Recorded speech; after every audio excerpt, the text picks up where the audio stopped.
Bienvenidos a la mejor asesoría educativa. En esta oportunidad vamos a comenzar a desarrollar un importante tema, a saber, la exergía.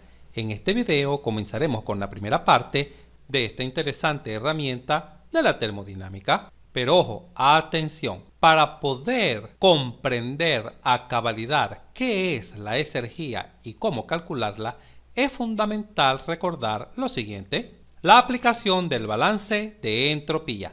Ya esto fue desarrollado con lujo de detalles en varios de nuestros videos. ¿Te lo has perdido?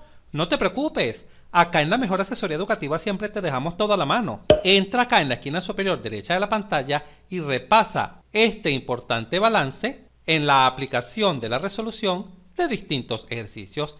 Y recuerda que para calcular las variaciones de entropía recurrimos a estas fórmulas. Estas fórmulas las vamos a estar aplicando también para obtener la exergía, ya que dentro de las fórmulas de exergía se requerirá calcular la variación de entropía. Recuerda que si tenemos sustancias en estado sólido y líquido, así podemos calcular la variación de entropía, mientras que si nuestro gas es perfecto, ¿qué significa perfecto? Que el gas cumple dos requisitos. Por un lado es ideal, verifica la ecuación de estado, y por el otro los calores específicos a presión y volumen son constantes. En este caso, la variación de entropía se calcula o bien con esta fórmula o con esta otra. Cualquiera de las dos te conducirá al mismo resultado. Pero si tienes un gas que únicamente es ideal, pero los calores son variables, tendrás que utilizar esta fórmula para calcular la variación de entropía. Y recuerda que estos valores, el primero y el segundo, se obtienen de la tabla de la sustancia, por ejemplo de la tabla del aire, entrando con la temperatura. Y si la sustancia es pura, la variación de entropía se calcula de esta manera, simplemente como la entropía final menos la inicial. Claro, hay que establecer cuál es el estado final y cuál es el estado inicial de la sustancia, por ejemplo, el agua o algún refrigerante, y finalmente conocer el valor de la entropía en cada uno de esos estados para restarlos. Y finalmente recuerda que cuando los procesos son isotérmicos, la variación de entropía no es más que el calor sobre la temperatura. Esto es fundamental, no solamente que tengas este resumen de fórmulas para calcular la variación de entropía, sino saber cómo aplicarlas, que tal como ya te mencioné, dicha aplicación se encuentran en los videos que ya te recomendé. Por otro lado, es fundamental recordar cómo calcular la variación de energía interna y la variación de entalpía de distintas sustancias. Por ejemplo, si la sustancia se encuentra en estado sólido o líquido, la variación de energía interna es C, calor específico de la sustancia, por la variación de la temperatura, mientras que si nuestro gas es perfecto y nuestro sistema es cerrado, la variación de energía interna se calcula así como C sub E por delta T, mientras que en los sistemas abiertos, la variación de entalpía es C sub P por delta T. Ahora bien, si nuestro gas únicamente es ideal pero los calores son variables, se calculan de la siguiente manera. Para los sistemas cerrados, la variación de energía interna es la energía interna final menos la inicial. Igual la entalpía, la variación de entalpía es la entalpía final menos la inicial. ¿Y de dónde se obtienen estos valores de energía interna y entalpía? Entrando usualmente con la temperatura a las tablas de la sustancia, por ejemplo, a la tabla del aire. Y si nuestra sustancia es pura, simplemente debemos establecer cuál es el estado final e inicial, para conocer la energía interna final e inicial, así como la entalpía, y así conocer las variaciones, bien sea de energía interna o entalpía, que necesites. Recuerda que las tablas de las sustancias puras por lo general son el agua o algún refrigerante. Y por supuesto, estas variaciones se encuentran también en la primera ley. Recuerda que la primera ley de la termodinámica para un sistema cerrado, ¿cómo la podemos escribir? Como el calor igual variación de energía interna más el trabajo absoluto, el trabajo que depende de la variación de volumen. Mientras que en los sistemas abiertos, la primera ley se puede escribir así. El calor es igual a la variación de entalpía más el trabajo efectivo. En conclusión, para comprender y dominar el tema de la exergía, es fundamental conocer tanto la primera ley, tal como te la estoy escribiendo en este momento en pantalla, así como parte de la segunda ley, es decir, el balance de entropía y cálculo de las variaciones de entropía en diferentes procesos. Muy bien, aclarado este punto fundamental, debes reflexionar si realmente dominas o no el contenido que te estoy mencionando, porque de lo contrario, tratar de entender la exergía probablemente se te dificulte un poco si esto no lo dominas. Es como tratar de aprender a dividir sin saber multiplicar. Muy bien, comencemos. Ya conocemos que tenemos dos tipos de sistemas cerrados y tenemos sistemas abiertos. Por ejemplo, en los sistemas cerrados usualmente utilizamos un cilindro pistón, tal como se visualiza en pantalla. Obsérvese acá, obsérvese acá y obsérvese este par de sistemas abiertos, en este caso una turbina, en la cual se expande cierta sustancia. Obsérvese esta turbina y obsérvese esta otra. Y en este momento te preguntarás, pero profesor, ¿qué sucede? ¿Cuál es la diferencia en los sistemas que se presentan en este momento en pantalla? Muy bien, atención. Ya sabemos que cuando se tiene un cilindro pistón y se sufre algún proceso, ese proceso generará algún trabajo, ¿correcto?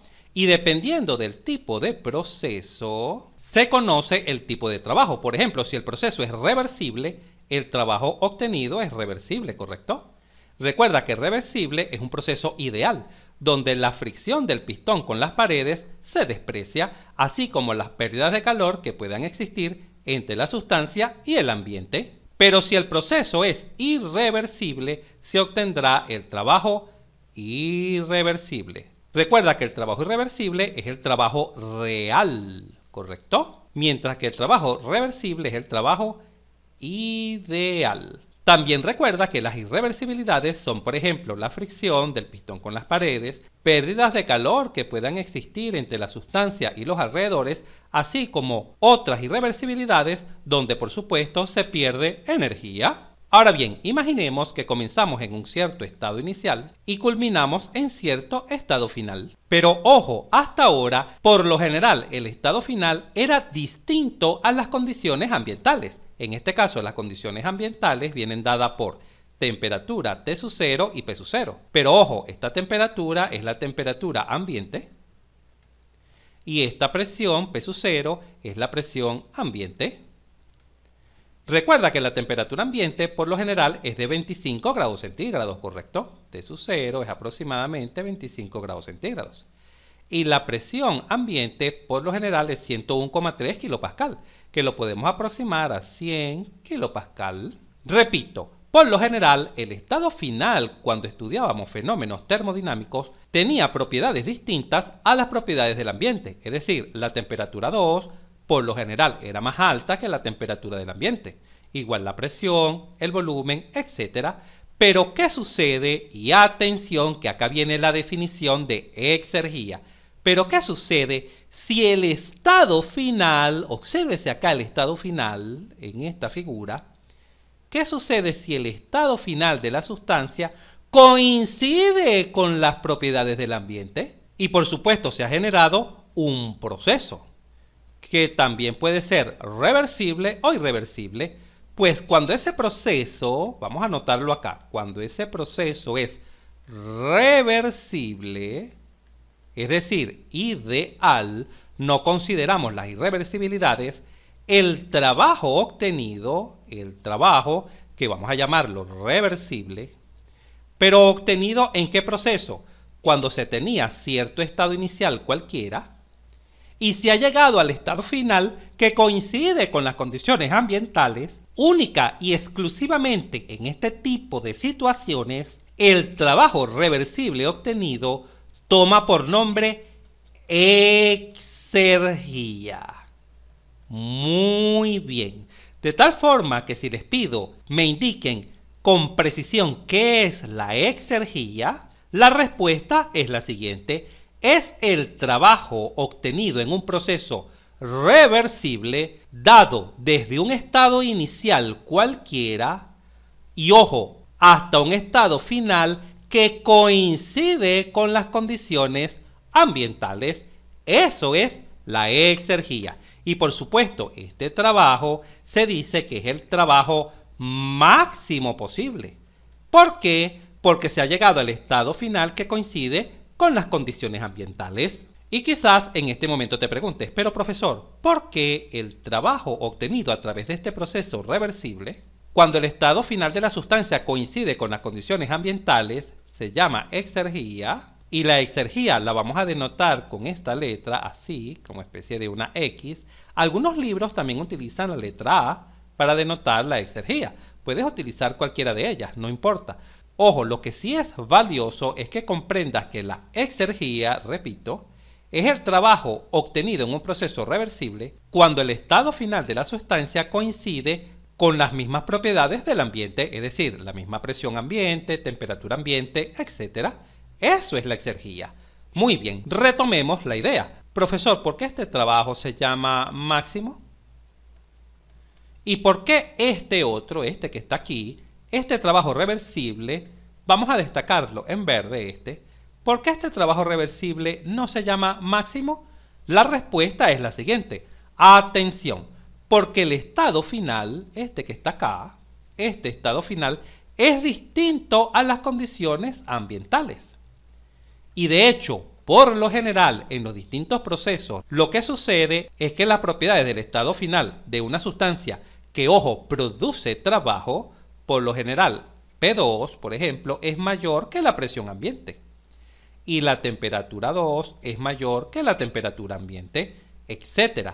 Mientras que si permitimos que la sustancia continúe disminuyendo tanto la presión como la temperatura, es decir, variando sus propiedades, hasta el estado final, ojo, la clave acá es hasta el estado final, cuyo estado final coincida con las condiciones ambientales, en este caso el trabajo reversible obtenido será el máximo posible.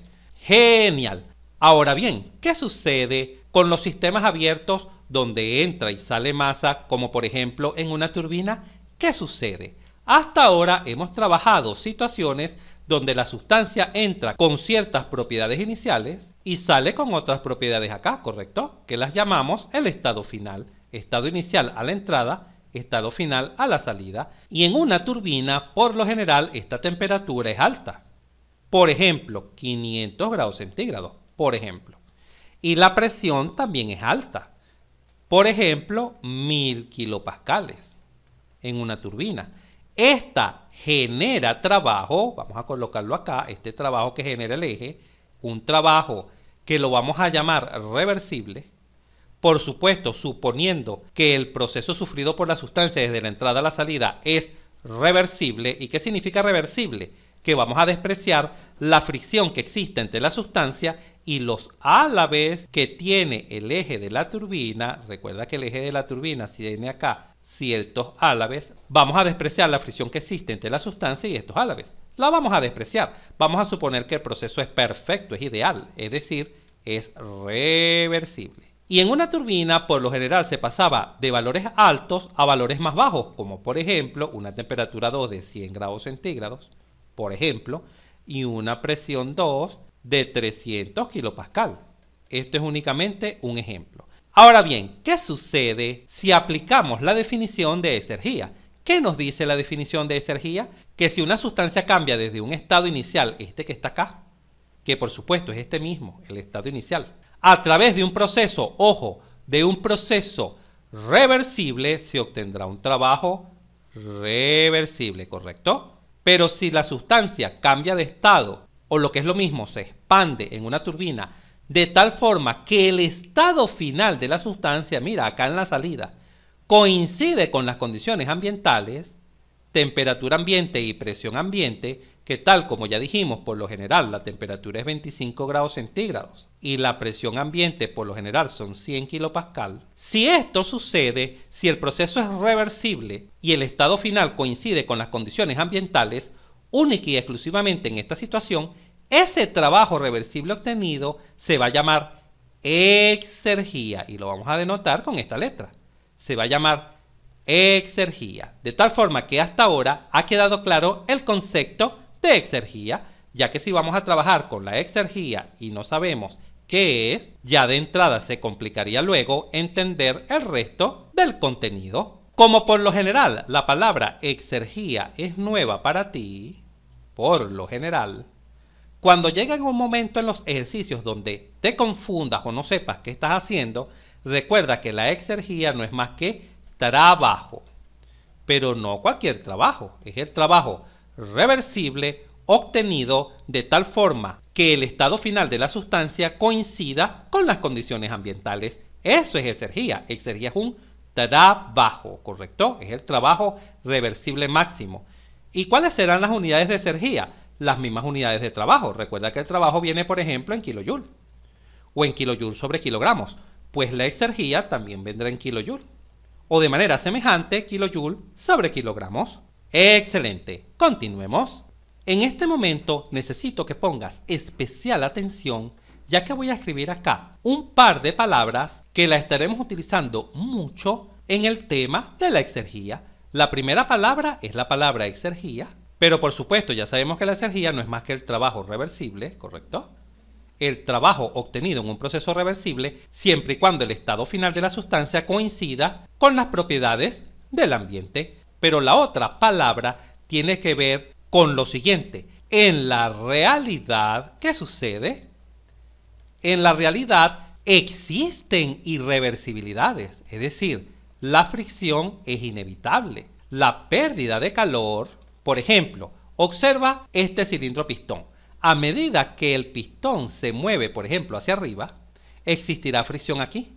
Y esa fricción genera una pérdida de energía de la sustancia. Por ejemplo, si la sustancia tiene cierto nivel de energía interna, vamos a suponer 300 kilojoules, por ejemplo, parte de esta energía, por ejemplo 4 kilojoules, esto es solo un ejemplo, se perderán. ¿Pero por qué se perderán? Porque hay fricción por eso.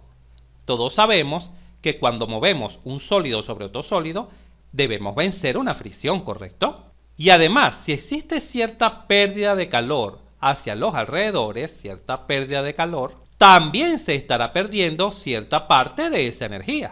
Es decir, de esos 300 kilojoules, por ejemplo, en calor se pueden disipar 10 kilojoules, por ejemplo. De tal forma que no toda la energía siempre se puede aprovechar, no. Parte de esa energía se pierde en lo que llamamos irreversibilidades. Irreversibilidades, la fricción, pérdida de calor, etc. Por lo tanto, lamentablemente, en la realidad no vamos a obtener este trabajo reversible, que es el máximo posible, no. Vamos a obtener un trabajo real. Un trabajo real que también lo puedes llamar perfectamente trabajo irreversible. Lo puedes llamar de las dos maneras. Esto es lo que va a suceder. Ahora bien, en este momento la lógica es, quiere decir, profesor, que en los sistemas que producen trabajo, el trabajo reversible será el máximo producido. Y habrá una diferencia menos el trabajo real, que por lo general será menor, por supuesto. ¿Y por qué será menor? Porque existen irreversibilidades, de tal forma que existirá una pérdida de trabajo, ¿correcto? Esa pérdida, repito, se debe a las irreversibilidades. Vamos a abrir por acá un poco más despacio, ya que estoy por definir la segunda palabra clave que estaremos utilizando. Esta pérdida de trabajo, existirá siempre una pérdida de trabajo debido a las irreversibilidades, la llamaremos, ojo, atención, la llamaremos exergía destruida. En conclusión, cuando se nos consulte ¿qué es la exergía destruida? La exergía destruida no es más que la pérdida de trabajo que ocurre debido a las irreversibilidades. ¿Y cuál es la primera palabra clave? La exergía, que ya fue explicada con lujo de detalles. Estos dos términos, exergía y exergía destruida, lo estaremos utilizando mucho, pero mucho, de ahora en adelante en los distintos ejercicios que estaremos desarrollando sobre exergía. Vamos a repetir, ya que es muy importante. Hasta ahora hemos visto dos claves en el tema de la exergía. La definición de exergía, muy bien, por un lado, la definición de exergía y la definición de exergía destruida. Tal como ya vimos, debido a las irreversibilidades, existirá una pérdida de energía que dejamos de aprovechar para convertirla en trabajo. Esa pérdida de energía que lamentablemente no se convierte en trabajo es lo que vamos a conocer como exergía destruida. Y recordemos del tema del balance de entropía que cuando existían irreversibilidades, ¿qué se generaba? Recuerda que las irreversibilidades generaban entropía, una entropía generada, ¿correcto? Que por supuesto esa entropía generada siempre es mayor que cero. Claro, y en este momento dirás, pero profesor, la entropía generada no puede ser igual a cero.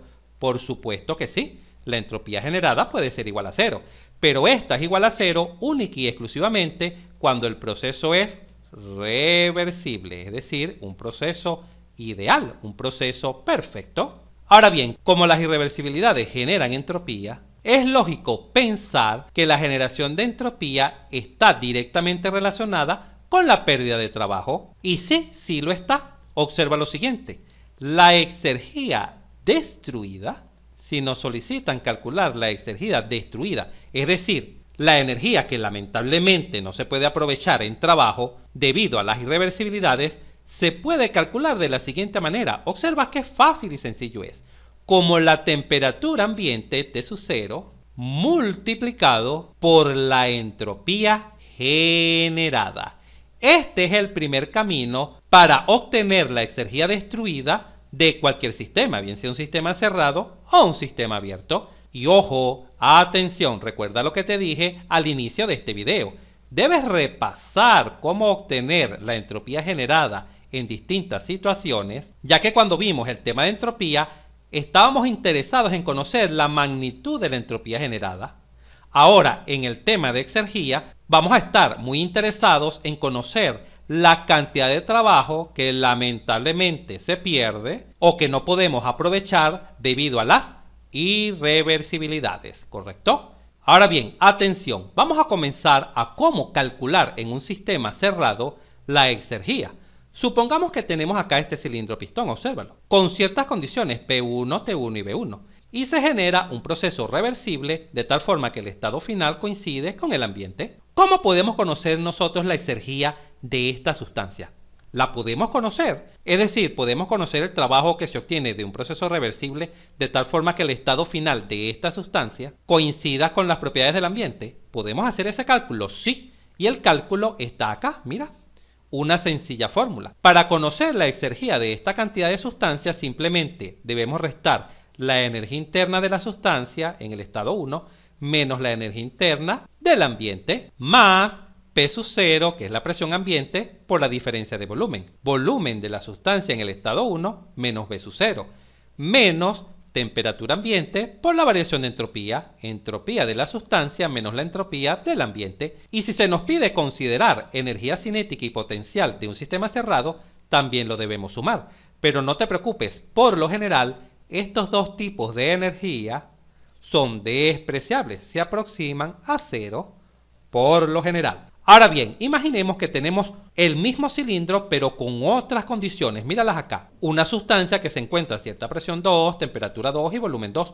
Yo puedo conocer la exergía con estas nuevas propiedades, por supuesto, mírala acá. Observa que es exactamente la misma fórmula, lo único que varía es que ahora es la energía 2, volumen 2, entropía 2 y por supuesto energía cinética 2 y energía potencial 2. Observa qué fácil y sencillo es conocer la exergía o lo que es lo mismo el trabajo obtenido en un proceso reversible, un proceso ideal, de tal forma que el estado final coincida con las condiciones ambientales. Ahora bien, por lo general en los ejercicios no estaremos interesados en conocer cuál es la exergía en un estado y cuál es la exergía en otro estado. Por lo general estaremos interesados en esto, mira, en la variación de exergía que sufre una sustancia cuando cambia del estado 1 al estado 2, mira.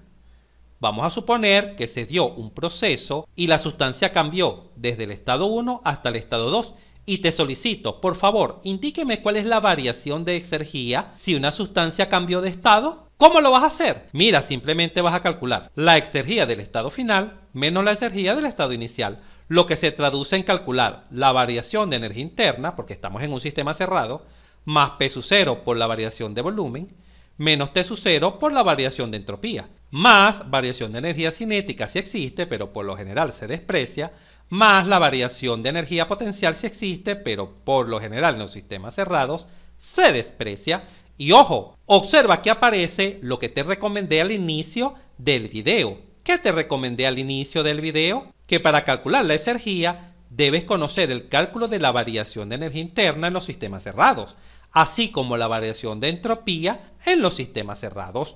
Muy bien, continuemos. ¿Y qué pasa si estamos en presencia de un sistema abierto? ¿Cómo calculamos la exergía, profesor? ¿Con la misma fórmula anterior? No, cuidado. Si estamos en un sistema abierto, también conocido como volumen de control, donde entra y sale masa de un dispositivo, como por ejemplo una turbina, vamos a imaginar que esto es una turbina, y entra cierta cantidad de sustancia en un estado 1, es decir, P1, T1, y sale en otro estado, P2, T2, pero se nos solicita, ojo, atención, ¿cuál es la exergía de la sustancia a la entrada? ¿Cuánto vale esa exergía? La vamos a denotar con esta letra, mira, con la letra Φ. Φ será la exergía de un sistema abierto, mientras que la otra letra, esta letra, será la exergía en un sistema cerrado. Esto es para distinguir sistema cerrado de abierto. Y mira cómo es la fórmula. Ojo, no es la misma que la anterior, es semejante, pero no es la misma. Para conocer la exergía de la sustancia a la entrada, simplemente debemos restar la entalpía a la entrada menos la entalpía del ambiente, menos la temperatura ambiente por la variación de entropía entre la entropía a la entrada menos la entropía ambiente, más la energía cinética a la entrada y la energía potencial a la entrada. Por lo general, estas energías también se desprecian, por lo general, pero en caso que no se desprecien, debemos considerarlas. Ahora bien, si se nos solicita conocer la exergía acá en el estado final, porque claro, la sustancia ha cambiado de estado después de pasar por la turbina, ¿cuál es la exergía o el trabajo reversible máximo posible de la sustancia acá a la salida? Mira, acá lo tenemos. La estructura de la fórmula es la misma que a la entrada. Lo único que varía es que, por supuesto, ahora es la entalpía a la salida, la entropía a la salida, energía cinética a la salida y energía potencial a la salida. Que por lo general la energía cinética a la salida se desprecia y la energía potencial a la salida también se desprecia. Y de la misma forma que te dije en los sistemas cerrados, por lo general vamos a estar interesados en obtener la variación de la exergía en un sistema abierto. Pero ojo, esto no quiere decir que por supuesto también estaremos interesados en conocer la exergía a la entrada y la exergía a la salida, pero ya sabemos cómo hacerlo. Aquí tienes las fórmulas de manera muy clara. ¿Cómo vamos a calcular la variación de exergía de una sustancia que circula por un dispositivo? Bueno, simplemente la exergía final menos la inicial. Esto se interpreta en calcular la variación de entalpía menos T sub 0, temperatura ambiente, por la variación de entropía, más la variación de energía cinética o potencial si no se desprecian. Estas por lo general se desprecian, por lo general, pero si no se desprecian, las consideramos. Finalicemos nuestro video indicando los dos caminos que existen para conocer la exergía destruida. Recuerda que la exergía destruida no es más que el trabajo que lamentablemente se pierde debido a las irreversibilidades, ¿correcto? La primera manera es aplicar directamente esta fórmula. Multiplicar la temperatura ambiente por la entropía generada en el proceso. Y recuerda que la entropía generada en el proceso se obtiene con un balance de entropía. Y el segundo camino que estaremos utilizando en nuestra resolución de ejercicios es este, un balance de exergía. Observa el balance de exergía. La exergía que entra menos la exergía que sale menos, cuidado, menos la exergía destruida, es decir, el trabajo perdido, siempre es igual a la variación de exergía de nuestro sistema. Y destaqué el menos la exergía destruida porque cuando aplicamos un balance de entropía nos queda así. Entropía que entra menos la entropía que sale más la entropía generada. Porque si en un proceso existen irreversibilidades, se genera entropía. Y esto es igual a la variación de entropía de nuestro sistema. Así escribíamos el balance de entropía. Observa que la diferencia fundamental radica en este signo. Las irreversibilidades generan entropía, pero las irreversibilidades nos causan pérdida de exergía, o lo que es lo mismo, pérdida de trabajo. Muy bien, ¿y qué podemos hacer una vez que conozcamos la exergía destruida bien con esta fórmula, o bien con un balance de exergía? ¿Qué vamos a hacer con esa exergía? ¿En qué nos es útil? Mira, observa acá, si el cálculo de la exergía destruida es mayor que 0, estaremos en presencia de un proceso real, o lo que es lo mismo, un proceso irreversible. Pero si calculamos la exergía destruida y esta nos da 0, estaremos en presencia de un proceso ideal, es decir, de un proceso reversible. Y finalmente, si estamos haciendo cálculos y la exergía destruida nos da negativa, diremos que ese proceso es imposible. Es imposible que en la realidad se dé dicho proceso. ¿Por qué? Porque la exergía destruida siempre es positiva, siempre es mayor o a lo sumo igual a 0. Genial. Te invito a ver nuestro próximo video donde estaré explicando con lujo de detalles cómo aplicar el balance de exergía. Obsérvalo acá. Por ejemplo, si te digo que hay cierta exergía que entra, ¿cómo entra esa exergía? ¿Cuáles son los mecanismos que llevan o que conducen exergía? ¿Y cuáles son los mecanismos que sacan exergía de un sistema? ¿Cuáles son? Te voy a adelantar algo. Recuerda que la entropía se conducía por calor, el calor lleva entropía, y también por masa. La masa también lleva entropía. Y te pregunto, ¿el trabajo lleva entropía?